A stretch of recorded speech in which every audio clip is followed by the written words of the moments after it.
Our first grant we wrote was to kind of learn the process with kids and have school gardens, and we got a grant from USDA for $100,000, and then we wanted to expand that and work with our older students at the Cates Center, Culinary Arts and the agricultural program, and so that's kind of where our second grant came from. And then we wanted to be able to process the food after it was grown by the students and processed by the students. So that was our second grant, which we called our Crop Stock program. So we've taken an old mobile that was used for office space and have now used our federal grant funds to convert it to this program called Crop Stock.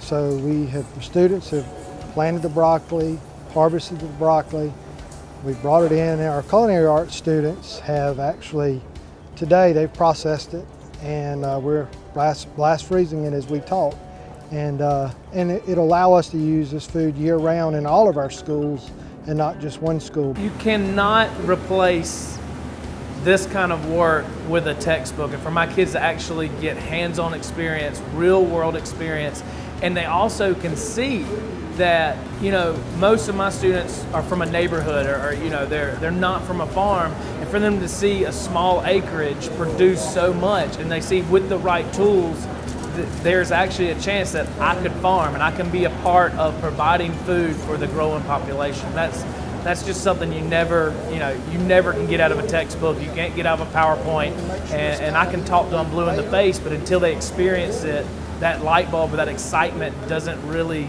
turn into anything until they get to do it with their hands. This is something that I would never been able to do like at other schools. This is something that actually got me to what I wanted to do.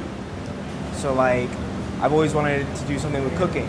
And when I saw this class, I'm like, this would be a great class for me to start in. So I started in it, started slow with working at restaurants, cleaning dishes and everything like that.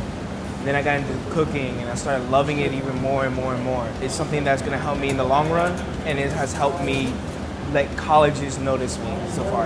It kind of starts with our superintendent, I think, honestly. He empowers people to do a good job and lets them, use their vision to create things for all of our students. So to me it's important because we're not only teaching kids something during the day, but we're teaching them, how to do things in the real world. And I think that's probably the coolest and most important thing to me is helping our students advance and learn a career.